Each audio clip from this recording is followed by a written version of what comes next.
Hello preschoolers, Mr. Parsons here. I have an assignment for you guys which I think is going to be a lot of fun. We are going to be drawing our own version of The Very Hungry Caterpillar, and that is a book that I loved as a child, and it tells the story of a caterpillar who's obviously very hungry, and as he eats more and more food, he grows. So he starts off kind of small and slender, and by the end of the book, he's this big, juicy caterpillar right before he forms himself a cocoon and ultimately becomes a butterfly.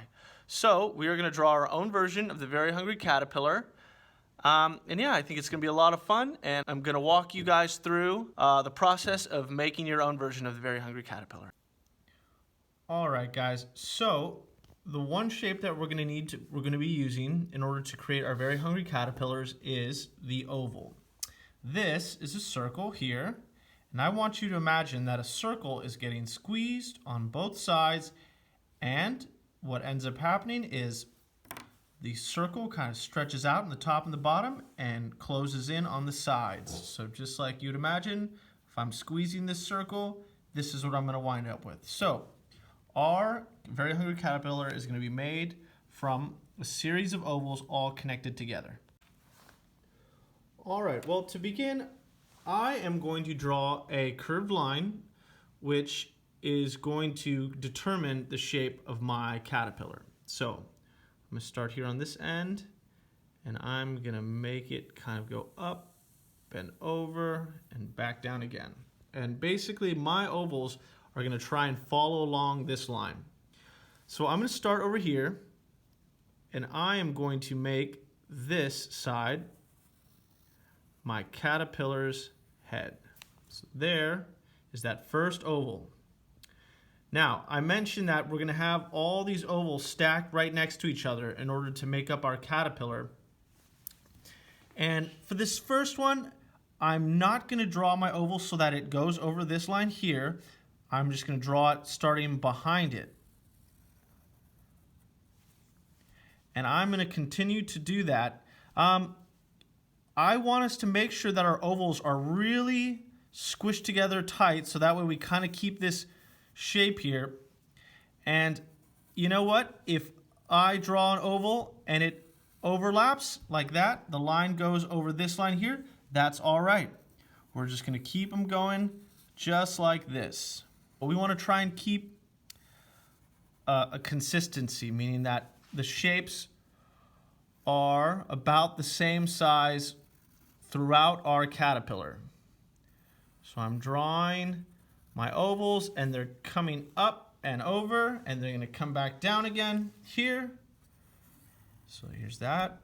We're bringing them on down. So we're changing the angle of our ovals. And you know what? I want you guys to just try your best. If it seems like it's a little challenging, turning your hand or turning the ovals themselves when you're drawing them, don't worry about it. Just give it your best shot. You can make your caterpillar just a straight line if you like. Mine's curving and arching upward because when the caterpillar moves, his momentum starts at the back and it travels all the way up to the front, and he kind of inches forward. So my caterpillar is in the middle of moving, if you will. So I've finished connecting all my ovals, starting here and coming on down.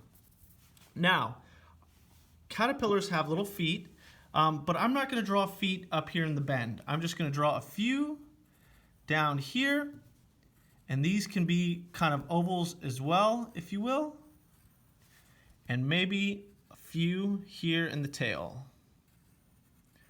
So there's my caterpillar's feet in the back and in the front.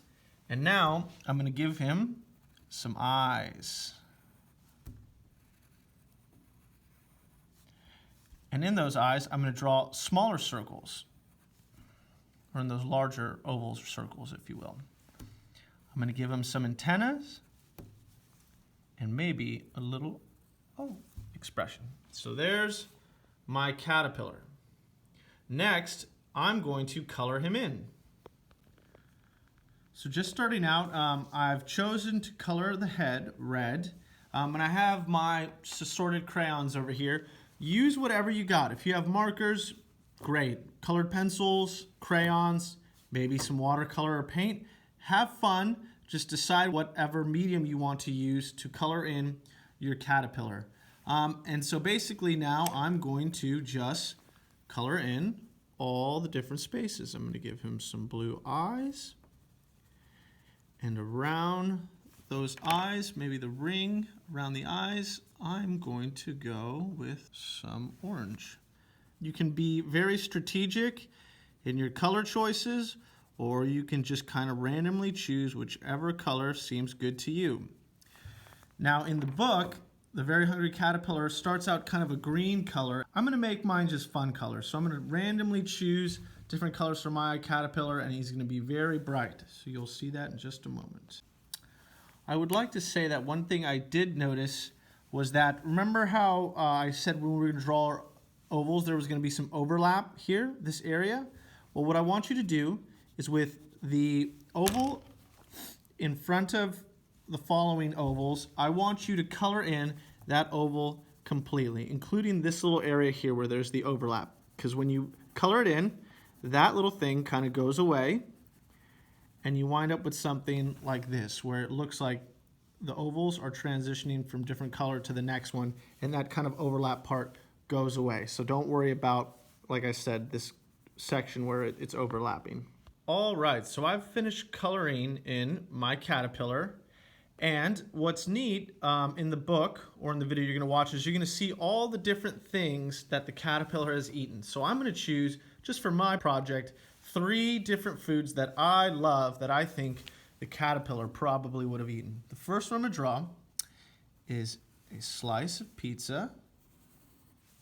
So just a triangular shape, and I'm going to add some pepperonis because I love pepperoni on my pizza.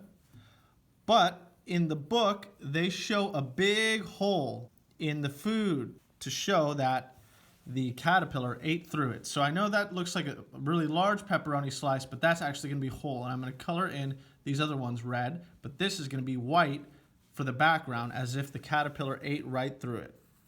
Another one I'm going to draw is a cupcake. So I start this shape here, and I give it a little bit of frosting.